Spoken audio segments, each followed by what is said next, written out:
ये तस्वीरें इस्लामिक देश मिस्र से भारत के मजबूत होते रिश्तों की नींव हैं। शनिवार को काहिरा में पीएम मोदी का भव्य स्वागत किया गया। वॉशिंगटन के बाद काहिरा में हर तरफ मोदी मोदी की गूंज सुनाई दी।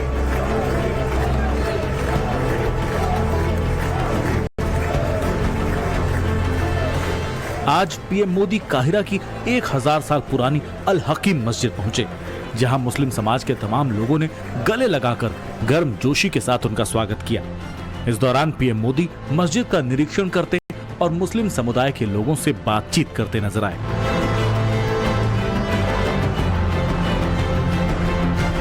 मस्जिद में पीएम मोदी को वहां लगी पेंटिंग्स दिखाई गईं और ऐतिहासिक मस्जिद के जीर्णोद्धार के बारे में विस्तार से बताया गया। हाल ही में भारत में बसे दाऊदी बोहरा समुदाय की मदद से 11वीं सदी की इस मस्जिद का जीर्णोद्धार कराया गया है। पीएम मोदी ने मस्जिद की अद्भुत नक्काशी देखी। अल हकीम मस्जिद मिस्र की चौथी सबसे पुरानी और दूसरी सबसे बड़ी मस्जिद है। यूनेस्को ने 1979 में अल हकीम मस्जिद को विश्व धरोहर स्थल घोषित किया था। इसकी मरम्मत में सफेद संगमरमर और सोने की सजावट का इस्तेमाल किया गया है।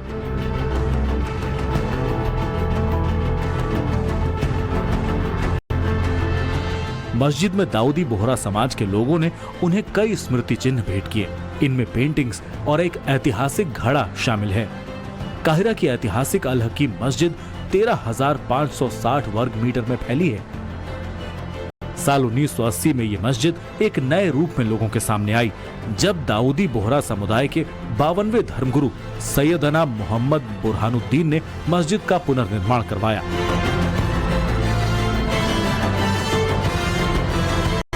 पीएम मोदी अल हकीम मस्जिद क्यों गए और भारत में बसे दाऊदी बोहरा समाज से इसका क्या कनेक्शन है, ये आपको विस्तार से बताएंगे, लेकिन इसके पहले मस्जिद का इतिहास जान लीजिए। अल हकीम मस्जिद का निर्माण फातिमिद राजवंश के 5वें खलीफा अल अजीज ने 10वीं शताब्दी के आखिर में शुरू करवाया था। 1013 में अल हकीम ने इसके निर्माण को पूरा किया। 1000 साल के इतिहास में इस मस्जिद ने कई उतार चढ़ाव देखे। क्रिश्चियन क्रूसेड के दौरान ये मस्जिद जेल बनी और अयूबी राजवंश के सलाउद्दीन ने मस्जिद को अस्तबल बनाया।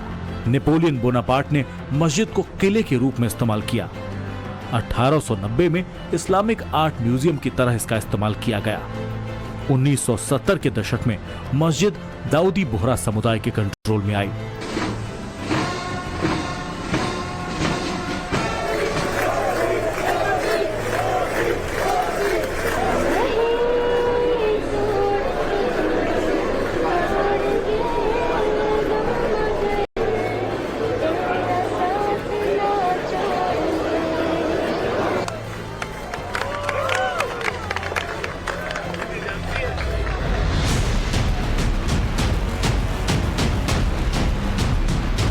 इस्लामिक मुल्क में पीएम का भव्य स्वागत और ऐतिहासिक मस्जिद में उनका दौरा देश में सक्रिय एंटी मोदी गैंग को करारा जवाब है।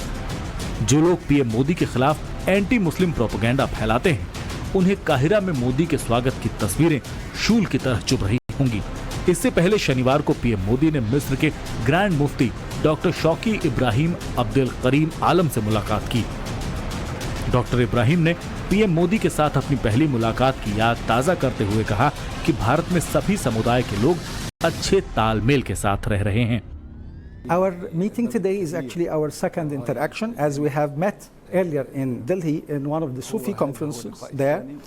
And between the two meetings, I have noticed that there is a great development in India, and also this reflects that he is always and continuously working there in India, and also it reflects that the wise policies that are being adopted by Prime Minister Modi in bringing coexistence between the various factions. मिस्र ने प्रधानमंत्री मोदी को अपने सर्वोच्च सम्मान से सम्मानित कर दिया है। मिस्र के राष्ट्रपति अल सीसी ने पीएम मोदी को सर्वोच्च सम्मान ऑर्डर ऑफ द नाइल देकर भारत मिस्र की दोस्ती की नई परिभाषा लिख दी। मिस्र के साथ भारत के मजबूत होते रिश्ते और मोदी को मिले सर्वोच्च सम्मान से चीन और पाकिस्तान की टेंशन बढ़ गई होगी। जिस तरह से इस्लामिक देश पीएम मोदी को गले लगा रहे हैं, उससे भारत में विपक्षी पार्टियों का मुंह बंद हो गया है। मेरा एयरपोर्ट से ये तस्वीरें आपको दिखा रहे थे, तो काहिरा में पीएम मोदी ने दाऊदी बोहरा समाज से भी मुलाकात की। दाऊदी बोहरा समाज से पीएम मोदी का आखिर क्या रिश्ता है और भारत से मस्जिद से क्या कनेक्शन है, ये दिखाते हैं हमारी इस रिपोर्ट में। भारत और मिस्र विश्व की सबसे पुरानी सभ्यताओं में से हैं। हमारे बीच कई हजारों वर्ष का अनवरत नाता रहा है।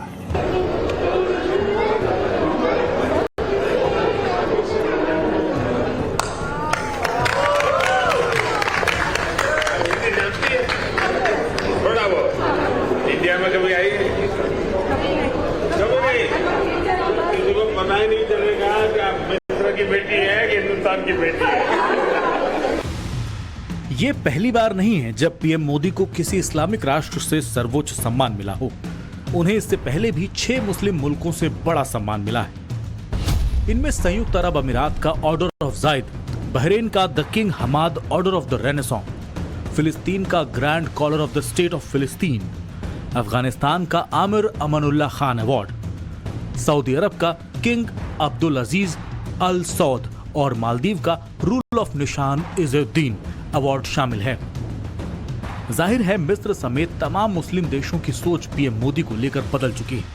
मुस्लिम देश उनका हाथ फैलाकर स्वागत कर रहे हैं और भारत के साथ रिश्तों को मजबूत कर रहे हैं। पीएम मोदी भी इस्लामिक देशों को आगे लेकर चल रहे हैं। मोदी ने मिस्र में आज अल हकीम मस्जिद का दौरा किया। इससे पहले भी वो 6 बार विदेश यात्राओं के दौरान मस्जिदों का दौरा कर चुके हैं। 2018 में सिंगापुर यात्रा के दौरान चिलुआ मस्जिद गए थे। 2018 में ही इंडोनेशिया की यात्रा के दौरान इस्तकलाल मस्जिद गए थे, जो दक्षिण पूर्व एशिया की सबसे बड़ी मस्जिद है। ओमान यात्रा के दौरान उन्होंने वहां की सबसे बड़ी मस्जिद सुल्तान कबूस ग्रैंड मस्जिद का दौरा किया था। 2017 में म्यांमार दौरे के दौरान उन्होंने बहादुर शाह जफर की मजार पर फूल चढ़ाए थे। 2015 में संयुक्त अरब अमीरात के दौरे के वक्त पीएम मोदी अबू धाबी की शेख जायद ग्रैंड मस्जिद गए थे।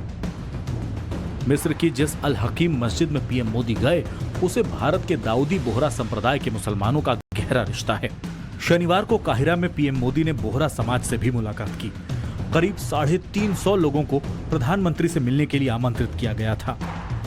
आज हम सब साथ में आसमान पे हैं। ऐसा लगा कि आज हम हवा में उड़ रहे हैं कि प्राइम मिनिस्टर से इस प्रकार का प्राइवेट मुलाकात, प्राइवेट विजिट, और उन्होंने सब हमारे बोहरा समाज के सब सदस्यों से बहुत ही बेहतर तरीके से बातचीत की। एकदम जैसे हमने कहा कि फैमिली के जैसे लगा हमको। सबकी तबीयत पूछी, क्या हो, क्या कर रहे हो, और यहाँ पे जो लोग ये मस्जिद बनाने में इन्वॉल्व थे उनका भी परिचय कराया और बोले कि उन्होंने बहुत खुश हुए कि क्या बात है, अभी तक यहाँ पे है, इतना साल हो गए। और उन्होंने हर एक चीज़ मस्जिद में मुआयना किया। और सैयदना साहब के लड़के, जो हमारे सैयदना साहब डॉक्टर मुफद्दल सैफुद्दीन, उनके लड़के प्रिंस हुसैन, शहजादा हुसैन भाई साहब सैफुद्दीन साहब, खुद यहाँ पे पीएम को वेलकम करने आए हैं खास। दाऊदी बोहरा मुसलमान कौन है और पीएम मोदी से उनका क्या रिश्ता है, ये भी समझ लीजिए। दाऊदी बोहरा शिया और सुन्नी दोनों होते हैं। हालांकि ये समुदाय शिया मुस्लिम संप्रदाय का हिस्सा है, जो पूरी तरह से इस्लामिक कानून को मानते हैं। दाऊदी बोहरा समुदाय की विरासत फातिमी इमामों से जुड़ी है, जिन्हें पैगंबर मोहम्मद का वंशज माना जाता है। दाऊदी बोहरा संप्रदाय का मिस्र से भारत में प्रवेश 11वीं शताब्दी के बाद हुआ था। बोहरा गुजराती शब्द वोहरू से आया है, जिसका अर्थ है व्यापार। भारत में बोहरा समाज की आबादी करीब 5 लाख है। ये समुदाय महाराष्ट्र और मध्य प्रदेश में सबसे ज्यादा है, लेकिन गुजरात के सूरत को अपना आधार मानता है। दाऊदी बोहरा समुदाय का कार्यालय मुंबई के बद्री महल में है। इस वंश ने मिस्र में अल अजहर विश्वविद्यालय की स्थापना की थी। पीएम मोदी का दाऊदी बोहरा संप्रदाय से गहरा नाता है। साल 2011 में मोदी जब गुजरात के मुख्यमंत्री थे, तब उन्होंने दाऊदी बोहरा समुदाय के धार्मिक प्रमुख सैयदना बुरहानुद्दीन के 100वें जन्मदिन पर इस समुदाय को आमंत्रित किया था। 2014 में बुरहानुद्दीन के निधन पर पीएम मोदी उनके बेटे और उत्तराधिकारी सैयदना मुफद्दल सैफुद्दीन से संवेदना व्यक्त करने मुंबई गए थे। साल 2018 में बोहरा समाज ने इंदौर में इमाम हुसैन की शहादत की स्मृति में अशरा मुबारक का आयोजन किया था। इस कार्यक्रम में भी पीएम मोदी शामिल हुए थे और सभा को संबोधित किया था। इसी साल फरवरी में पीएम मोदी ने अंधेरी पूर्व में बोहरा समुदाय की अरबी अकादमी का उद्घाटन किया था। इस दौरान भी मोदी के साथ मंच पर धार्मिक नेता और दाऊदी बोहरा समुदाय के प्रमुख सैयदना मुफद्दल सैफुद्दीन मौजूद रहे।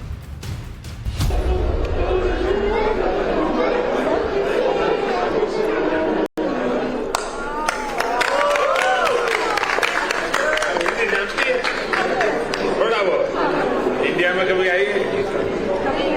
कभी नहीं।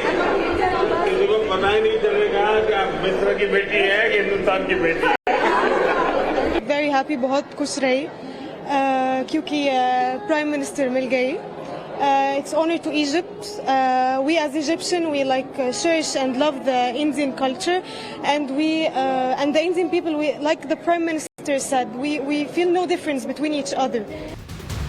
इस्लामिक देशों के साथ मोदी के मजबूत होते रिश्ते और भारत के आम मुसलमानों का बीजेपी के प्रति बदलता नजरिया विपक्ष को टेंशन दे रहा है। जो पार्टियां मुस्लिम वोट बैंक को अपनी बपौती समझती रही हैं, उनकी नींद हराम है, क्योंकि भारत से लेकर अमेरिका तक और मिस्र से लेकर सऊदी अरब तक पीएम मोदी ने नैरेटिव बदल कर रख दिया है। ब्यूरो रिपोर्ट, टाइम्स नाउ, नव भारत।